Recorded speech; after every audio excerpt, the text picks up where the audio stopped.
Computer.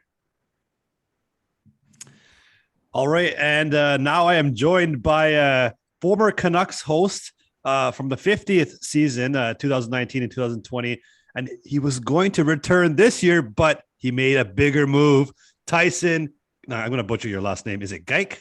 Man, you got it. There you go. I got it right. Oh, there you go. It's not every day that people get that right, but you pulled through. I was thinking about it on the way in, driving home. I'm like, how do you say his last name? Geick or Yeah. I didn't want to say geek, but you know. Growing up playing hockey, I would either score a goal, which rarely happened, or be in the penalty box, and they would say, penalty to number 2, Tyson Geek. So it's used to it. So yeah, it's all right. But I'm glad that you got it right there. How you doing, man? You out in Halifax now, right? Nova Scotia. In Halifax, yeah. It was quite the move. A 7-day journey across Canada.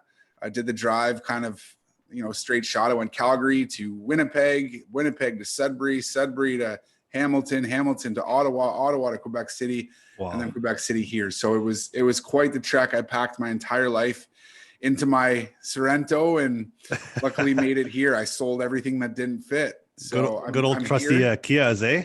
Yeah, a great vehicle. But I'm here, and the Allen key and myself have been getting acquainted again because there's been a lot of setup around here. So all IKEA then, eh? Well, you know what? There's these Amazon products, and they're going to put IKEA out of business very really soon. They're a lot easier to set up. So I'm not surprised. Amazon's putting a lot of people out of business. So what's going on, brother? Your new job. I want to talk about that before we get into all the Canucks stuff. And you got a lot of stories to share with the Canucks. I know we were kind of talking before the show here. But tell us about your new gig. You're the director of communications, is it? Yes. For the Halifax Thunderbirds. Correct. The lacrosse team in the NLL, and they have a Pedersen on their team too, don't they? It's actually Clark Peterson. So okay. Trust me, that's going to be tough. I'm going to want to drop a Pedersen time or two. So I have to remind myself time and time again, it's Peterson here. We're not on the West Coast anymore. So yeah. But talk us through how you got this role and you decided to make the switch, because the Canucks wanted you back, of course. So just talk about that whole experience of having to turn down the Vancouver Canucks and to move on to, what's bigger and better for yourself, right? Tell us that journey. Yeah.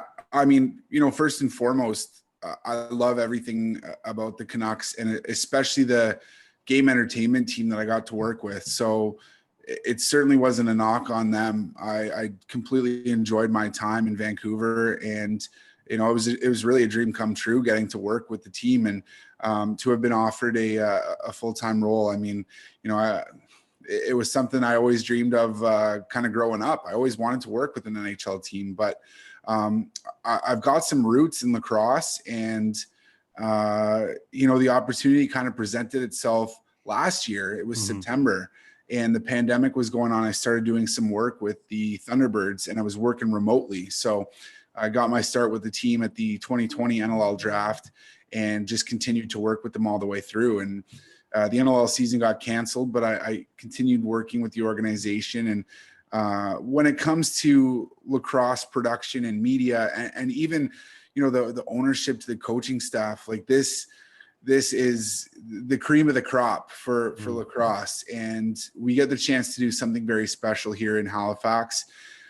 The organization laid some phenomenal groundwork down in their inaugural season, which was unfortunately cut short due to COVID, but we have the chance to kind of build a legacy here. And I really wanted to be a part of that. So it was a matter of kind of looking at both of the opportunities that had presented themselves sitting in front of me and saying, where do I want to be in the future? And what maybe legacy do I kind of want to leave behind? And I got the chance here with the Thunderbirds to really be hands-on with the team. I've got great rapport with the players, the coaching staff, even ownership, and it's going to be special. And I think, even my first week in here, I absolutely love this city. It's just, it's a lot of fun. I appreciate a bit of a slower pace now that I'm getting older. I mean, I'm from Toronto. Like, I lived in the city for 6 years, and before I moved to the West Coast, all of my friends back home and even family, they're like, you're not going to make it in a small town, which is where I was originally. But now I've got just a liking and really a love for it. I mean, it's nice to go places. There's no traffic, and yeah, right. People are super friendly here on the East Coast, and it's been great so far. So yeah, a very tough decision, but I feel like I'm in the right place. Now, and you were so good at your job too. I mean, I ran into you a few times at the arena, and you were just telling me a story how you almost passed out one time. So I want to ask you about that. Tell us how you almost passed out while doing the live host. Okay, so I think it was Sedin week for sure, and it was a long week for me. First off, I was hosting on a radio station, and I was up at like 4:00 in the morning every day. And then I would come and do Canucks hosting at night sometimes whenever there were home games, obviously. So those were long days. But I do remember that one game in particular. I mean, every game I lost my mind right before the puck dropped. Like I was just trying to get that crowd pumped. Yeah, you were jacked.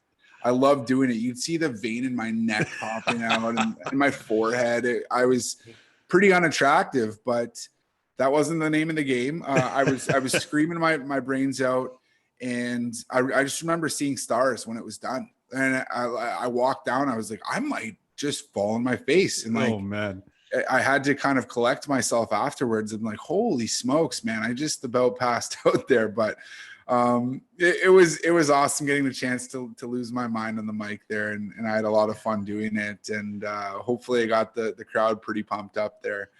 Again, it's so unfortunate that it was cut short, and the team went on to do great things in the postseason. That year for too, sure. So it would have been fun if it was a real playoff run with the whole atmosphere, in Vancouver, because we get rowdy too, right? That would have been amazing. And there was that 10-game home winning streak that season, which was just incredible. Like so many amazing memories. I couldn't have got on board with the team for a better season. Like the 50th anniversary season, we had Sedin week, which was awesome. Oh, amazing. Yeah. All the Burrows, all the guys that I grew up watching were there, and I got to be a very small part of it, but I'll be a part of it. And it was very memorable, something I'll never forget. Now, you said, unattractive, but talk about that story where, I'll let you talk about it. Basically, I don't want to ruin it for you, but there was a moment with some elderly gentleman in the crowd there at Rogers. What happened there? Listen, not a moment. It was a number of moments. when I was getting, adjusted to this position, there was that transitional period between myself and Hannah. Yeah. She had been there for so long, and getting the chance to come in and take over for someone who's been a part of an organization for a number of years. I've noticed that hockey fans in particular, they don't like change. And I, as a hockey fan myself, I don't like change. Yeah. So when something's new and different and there's a new person coming in, it's not always well received. For the most part, everyone was fantastic with me. Like I got great comments and got the chance to meet new fans and just form some solid connections. A lot of great fans of the Canucks. But there were some guys who would stop me and they would be like, you're not as pretty as the last one. And I'm like, well, I don't know what to say to that, one. And two, if you think you're original and I haven't heard that 15 times, I mean, beat it, man. It's just, you're giving us guys a bad name, but old creepy dudes, right? I mean, I'm not even like creepy all the time, but just thinking they're original and they're comedians and stuff like that. But the majority of people that I got the chance to interact with were just awesome. And they would come in from the interior and they would say they traveled so far for a Canucks game. And, I met some very memorable people who are still in contact with me now that I'm on the East Coast, and you and I got to get connected. We're still talking. So it's been cool. And I hope to kind of remain a bit of a part of that Canucks family. If the pandemic hadn't hit, we were planning to do a little music video. Remember that? Yes. In the summer of 2020, but yes. Oh, that's unfortunate. We had some good ideas, and I'm going to be honest with you. You know, had the pandemic not hit, I feel like I would still be with probably. the team. It's the just experience would have just kept going. You know, it'd be hard. Exactly. There's easier to let go when you're not in the actual arena and doing, you know, the gig, right? But yeah, for sure. Yeah. Okay, so I'm gonna have to put you on the spot because we want to hear some information about Finn, and you've seen Finn unmasked. You've seen his face. Yeah. Now I don't know how much you're allowed to share and allowed to say without any repercussions. Maybe there are no repercussions for you because you're not part of the team anymore. But what can you tell us about the mysterious Finn, the person who plays Finn? All right. First off, maybe I'll get to that later. Finn he's awesome. I mean, he takes his job extremely seriously, and you know, there's a reason why he's got a big following. And you know, fans love him. They love interacting with him. Kids light up when they see him. He's just so in character all the time. Like, you know, that mask goes on and he's right dialed in all the time. And, you know, everything down to like what do you call it? The blowhole noise that he's got going on. I'm sure you've, you know, and he, you know, he doesn't warm up to people very easily, but we started to form a bond there by the last couple games, or, you know, maybe the last few weeks that we got to work together. And it was pretty cool. Now, that being said, here we go. My heart's pretty broken. Notice that Finn tossed me a bit of an unfollow. I was scrolling through. Yeah, I was scrolling through Twitter the other day, and I was looking at someone in you know, my kind of the people that I'm following, but on Twitter, it tells you straight up, like, this person is following you, unfollowing you. Yeah. Finn's unfollowing me.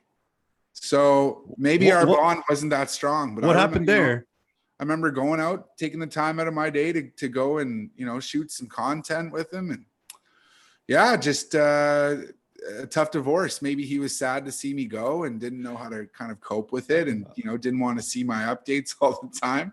I'm going to throw this up on Twitter and I'm going to tag him and I want to see what he says. Do it. I don't know if 100% me to see it, but that's heartbreaking news, man. It is. I thought we had something special, Finn, but I don't know.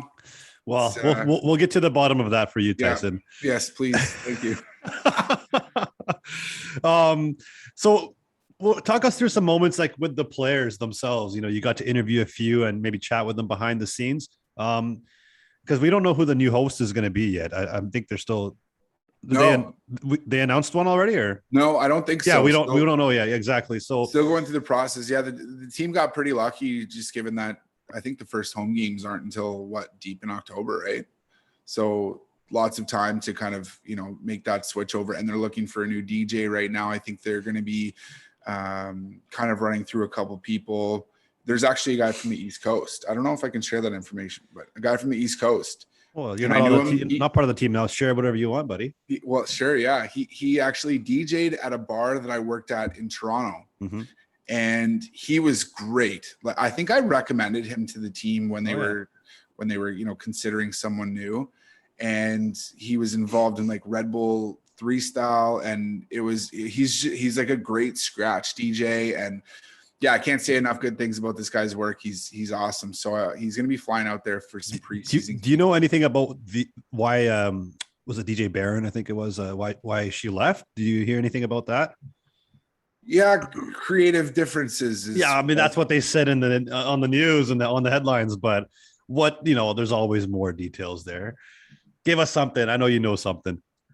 I think it was a matter of kind of, you know, them wanting to have a little bit more control of what she was playing. Oh, okay. So it is about it is DJ Aquilini after all. No comment. I genuinely I don't know, but that would be my guess. So Barron, you know, I wanted to say, like, she got so much heat for playing Chelsea Dagger, and she deservedly so. Come on, yeah, you deserve the heat for that. Come on. you got to be aware as a hockey fan. Sacrilegious. Sure, but like there were some pretty brutal comments, and I'm like, guys, chill out. Well, nobody deserves any harassment, but no, the chirp for being called out for it. Yeah, come on. Fans are still losing their minds, as Canucks fans tend to do. Oh, really? Canucks fans lose their minds? I don't know. I have never seen that ever. And okay, those were some dark years for the team, right? Going up against the Blackhawks and hearing that song, and maybe it drives people a little bit crazy and makes them get on, be keyboard warriors and say some mean stuff. I just thought it was like bad mistake, but like let's move on. I think she did it once. You're never going to hear about it again. But in Vancouver, it was just like anytime there was a comment, oh my God, I'm like, that was 4 years ago. See, but that's the kind of mistake that leaves a stain, though, right? Yeah. Like, DJ Barron could be an absolutely wonderful person. She's through and through, and I'm sure she is. But what are people going to remember? They're going to remember that she's the DJ that played Chelsea Dagger. That's her right. legacy, I mean, that's her. Unfortunately, that's going to be her legacy now. So Barron's great. Never had a bad interaction with her. She was great to work with. And I hope she moves on to better things herself and lands on her feet. I'm sure she will. But so you don't have any other information about what happened there besides Aquilini wanted to get more involved. That's fair. Now, the other person in Toronto that you recommended, don't drop his name. Come on, give us the juice. DJ Tomfleming. Okay. Yeah, he goes by Tomfleming. So he's in the running. He's in the running. But so he was in Toronto, but he's from the East Coast. So I think he's living here right now.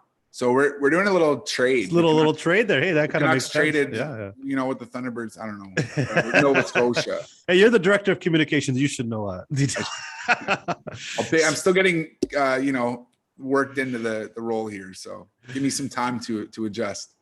I got to ask you about your most embarrassing moment as a host of the Canucks, in-arena host at Rogers Arena. What was your most embarrassing, or if there's a couple, but tell us a few of them, or just the most embarrassing one.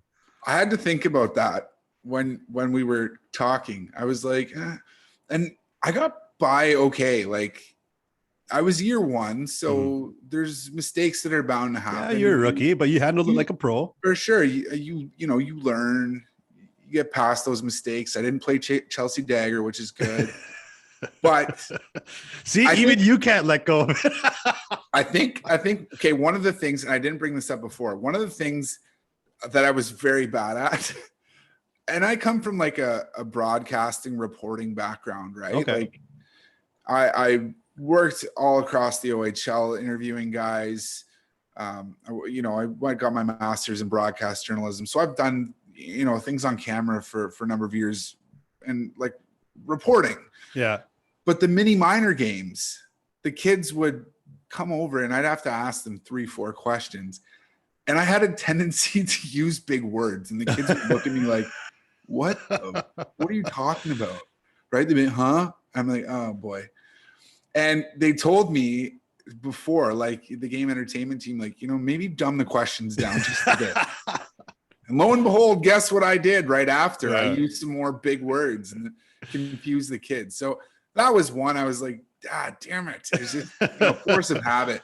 Well, but nobody's really paying attention. I mean, only the families of the kids really. We're all just watching in the lobby or on the concourse there, Yeah, for sure. Don't overthink it too much. Well, some people do actually get in. I've noticed sometimes when it's like a packed house, and it's a game, like a Saturday night game. Then you get crowd engagement, like following the little tykes out there. Well, of course, and for families, that's a big moment for their kids. Oh, absolutely, big huge screen, moment. Don't forget that. And here's this, wanker asking their kid a question about what their pregame rituals are, and the kid's like, "What?"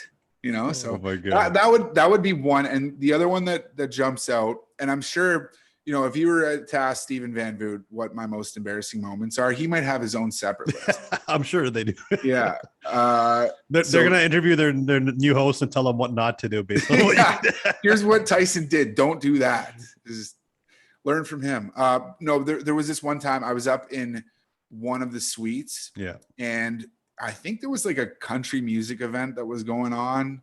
at the Roxy or something like that, some kind of showcase. Yeah. And I went up and I had my script prior to, and I never went totally off script, but I, just your points. Yeah, your talking points. And exactly. I go through that before the games, and I try to, memorize the names at the very least.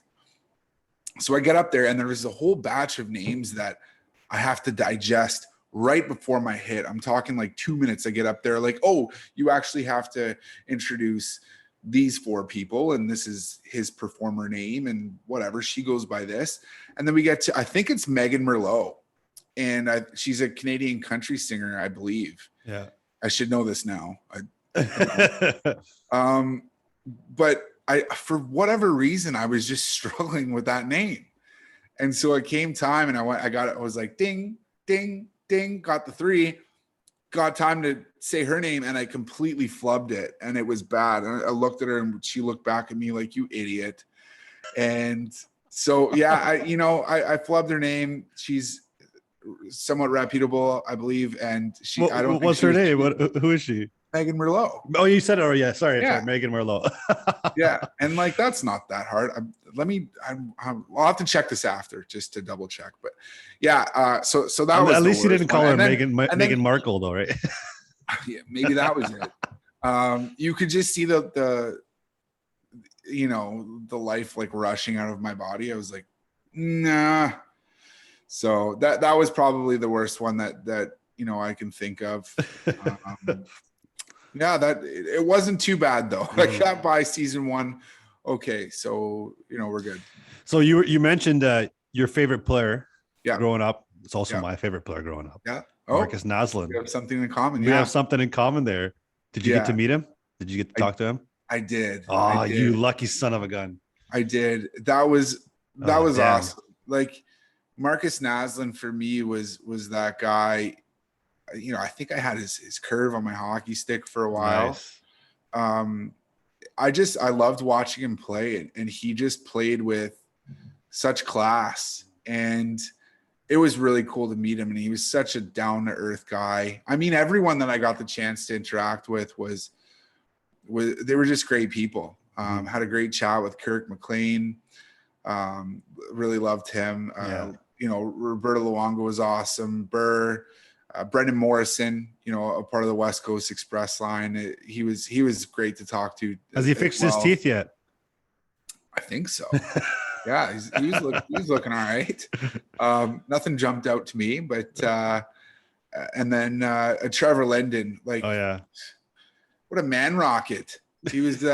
He's a tall dude. He's tall. Yeah, he's just a solid dude. Like he knows how to speak to people, and such a great guy. But all the guys again that I grew up watching, I think Todd Bertuzzi would have been pretty cool to speak with. Unfortunately, he wasn't there. Or well, we were lucky enough to have an interview with him ourselves on the LarschCast. Yeah, that was fantastic. We talked for almost 2 hours. I think it was incredible. Yeah, he's so chill. He's such a good dude. Great for sound bites. Oh yeah. I think and he doesn't hold anything back. No. Yeah. Well, that's the way it should be. And it makes the sport so much more enjoyable. And I think, those characters were why the Canucks were so exciting to watch back in the day. So all of those guys were so great to chat with, and it really made that season even more special. I don't know what they've got planned for this season, but the 50th season was just something a little bit different. And I can't imagine that those same guys are going to be making appearances in season number, 53 here. It's 52. I'd say you did 50, and then 51 was the pandemic year. So this would be 52. It's got to be 52, right? Man, all the years are just 2019 to 2021 was a blip, like the Avengers, right? It's just like a snap. And right, because I'm blending the bubble in together with last season, which, you know what? And not only because the Canucks were god awful. Oh man, let's not go there. Okay, there's too much hype this year. I know. Canucks aside, I just couldn't watch last year. It was the least I was into hockey in my entire life. I think the fans are that important to the game, and you're right. even from a viewership standpoint, like sitting watching at home, I didn't even want to watch on TV anymore. It just wasn't the same. It was different. It was difficult. Yeah. And so that's what, like you just said, this fans bring that special element to sports. It's a spectator sport, you know. Truly, like think about the biggest games that you've watched, and when you hear the crowd roaring, like even at home sitting on the couch drinking a beer, you're that much more fired up to watch, and it's more special to watch on TV even. So, you know, I'm excited for this year. I'm excited too, and I want to ask you just like one last question, about the Canucks this coming season. Yeah. But before I get to that point, have you that year, the 50th year, did you get to spend much time in the LarschCast section? Because I know you were running around the arena, and I know they kind of roped it off because it was kind of like a special section. But honestly, never in the section itself. But I want to hear your opinion. Like, how loud are we actually? Loud. It's awesome, and you know, the crew would always come down pregame, and help me with my pregame hits, and I thought that was pretty cool. They'd always be there with the signs, and it was awesome. And the jean jackets. The jean jacket. I've got my jean jacket. You got yours? Nice. I do in my closet. Nice. So all my jerseys made it here with me. The car was full, but those are still here. So are you going to stay and remain a Canucks fan, or are your loyalties going to shift back to Toronto? Because you're from Toronto. I have to, yeah. And you know, we had kind of talked about this. So I'll just touch on it a little bit, but I grew up a diehard Toronto Maple Leafs fan, like through and through. My neighbors would hear me screaming at the TV with joy, or more commonly, you know, anger, because the Leafs will give up a goal. More commonly. And then growing up, I was top 10 to be a in-arena host for the Toronto Marlies in 2012. Oh, nice. Went to audition to be the in-arena host of the Leafs in 2014. I was a finalist in 2016. Who'd you lose to? Brendan Shanahan. He interviewed me. I was in the bowl, and Shanahan's right there. It was pretty cool. That's amazing. Yeah. And who did you lose out to? Funny story here too. I was on the Much Music VJ search in 2013. Scotty Willits. Wow. Scotty Willits, who was a VJ on the station at the time, beat me. Oh man. So just a little bit more cachet. That's all it was. They missed out. Yeah. They missed out, and it was Vancouver Canucks full game. Scotty's great, and he brings a bit of a different element than I might have. So, you know, maybe they were looking for that. And but hey, it allowed you to go on your own journey, which led you to the Canucks, and has now taken you to the Halifax Thunderbirds, right? So it wouldn't have happened that way otherwise, right? Totally. And it was, so didn't get that, heartbroken, didn't get the Oilers reporting job. Got flown out there for that. And I've never been more heartbroken in my entire life. But it took me west. I just kept, moving west, and got a job on a radio station, ended up with the Canucks. So, the Canucks were that team that I got my opportunity with. And for that, I'm kind of grateful, and absolutely, now I'm a Canucks fan. Well, yours is a story of true perseverance and never giving up, and just continuing to move out west if you can. Japan was my next stop. So the last thing I want to ask you, Tyson, predictions for this year. Who are you most excited about, and how far do you think the Canucks are going to go? Well, the good thing is everyone is counting them out. So everybody, not the LarschCast, not the LarschCasters, not the diehard fans. Come on. Yeah. I mean, no one expects them to make the postseason. I think last year was a big wake-up call for the club. I think that was kind of a blip, though. I really do have a little bit more faith that, with the fans back in the arena, that this team's going to bounce back in a big way. I think they're going to be a bit of a dark horse. Nice. Who am I most excited to see play? I mean, Podkolzin is he's going to be fun. He's a big boy too, eh? Holy. Yeah. Lot of high hopes. Höglander, I just hope there's no kind of sophomore slump. He was a lot of fun to watch in that miserable season when I did turn on the TV. But yeah, I don't know. Like this team could surprise some people. Like they're relatively strong up front. It's the blue line that is somewhat concerning. And then I mean, I love Demko. Like great guy, number one. Completely humble, down to earth. He's a monster, and he's going to be one of the better goaltenders in this league in 2 years, if not this year. Yeah, he might even rise to the cream of the crop this year too. So let's hope so, and he needs to. Absolutely. He was just the brightest spot on the team when he came over and took over for Markstrom when they were playing Vegas. I'll never forget that. But yeah, high hopes for him. Yeah. Obviously, high hopes for the team. It'd be great to see them kind of make some noise. But. Well, I have them in the conference final this year. So hey, but I mean, everybody expects me to say that, right? But I really believe it. You believe that? I really believe. We're on record team, here. I was on record the last podcast saying this.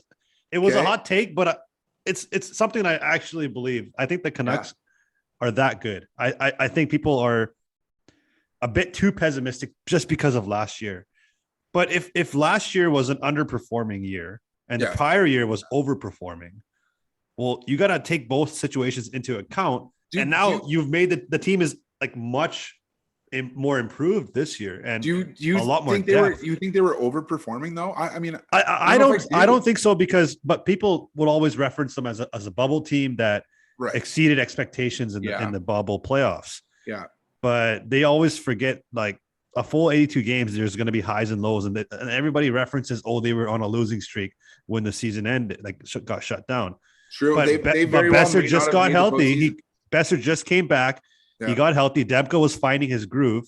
And look what he did in the bubble playoffs. So you can't just write off a team based on the current swing of things. It's true, but going to expand your horizons, right? Given their trajectory at that time, I think had COVID not been a thing, I don't think they would have been in the postseason. I think they would have because, like I said, it's the ebbs and flows of hockey. You got highs and lows. They were just turning it around. Besser just returned to that top six, which already had Toffoli, so it was like a bona fide strong top six. And Demko was finding his game. The last game of the season before it shut down, he played a phenomenal game against the Islanders. And even a game before that, they lost to I think it was the Devils, and he played lights out. Or it was something like it was the Devils or one of the teams there. But was it like a 1-0 game or something? Yeah, it was a 1-0 game. And so like he was finding his game, and obviously he found it in the bubble playoffs. So for me to hear things, people just going based off the current trend, it doesn't allow any room for growth or for just opportunities it's more just like in a playoff spot at that time. They were still by points percentage third in the Pacific Division at the shutdown of the season. They were just trending downwards, and in terms of points total, they were at that point on the bubble or in the wild card spot or just out. But by points percentage, they were actually still third in the division. So, So it's fair enough. Anyways, context. But anyways, last thing is, what do you have as a piece of advice for the next Rogers Arena Canucks host? One piece of advice. I think the game entertainment team would tell any in-arena host going in there to kind of be themselves, but more so like one of the things that I remember kind of doing well, and it wasn't even a conscious thing that I was doing, but I started off here and I brought it to here at the end, right? And you can't go 100% all the time because it feels phony. Yeah. You've got nowhere to go. Like if you're at your ceiling all the time, you can't push through. So that was one of the biggest things is, be calm, be a little bit more chill sometimes, and then bring it up when you need to. And, you've only got so much gas in the tank, and people are going to kind of get bored of the screaming in their face if you're, doing it all the time. But we had this thing where I would do this, pump up hit where the team was maybe down a goal or tied late in the third, and they would say, Tyson, we're going to you. I would be in the same spot every game, and I would go crazy on the mic and save it for that one moment, and the team would score. Like it was like really, you had a good record on that. Yeah, there was nice. I would say 3 to 5 games there. It kept happening. So we kept doing it. And yeah, you just don't throw away the fire too quick. That's the beautiful thing about energy itself and how it flows in an arena or between humans is you can feel it. Yeah. And it can have an impact. And you were somebody who had a great impact on this organization. Thanks, man. Thank you. And it's a pleasure to talk to you finally. Yeah. We didn't get to do the music video. Maybe we'll circle back around to that. Hey, I'm going to be no stranger to the West Coast. I'm sure I'll be back to visit. It's a beautiful place. Well, as it works for you, every greater opportunity comes out further west, right? You just have to go back to the east to start again, right? Yeah. I think Seattle was calling. Oh, hey. Put that phone down, okay? Yeah. We're talking bad teams. Hey, you know what? That was one of the most exciting drafts to watch as a Canucks fan, but as a Seattle Kraken fan, that was probably brutal. Oh God, what were they thinking? Anyways. Yeah. Tyson, Geick. Yeah, you got it. Awesome to finally Geico. There you go. That was another one I was gonna say. Great to finally sit down and talk to you. Yeah. Thanks for doing this. Yeah, thanks for having me. Glad to see you're doing well. Honestly, really happy for you as well. And I think a lot of people are. We're gonna miss you, but hopefully the next host can live up to your expectations, So and you've raised the bar, and it's up to them to meet it, right? But not all the time. Start down here and then bring it up here, like you said. Yeah.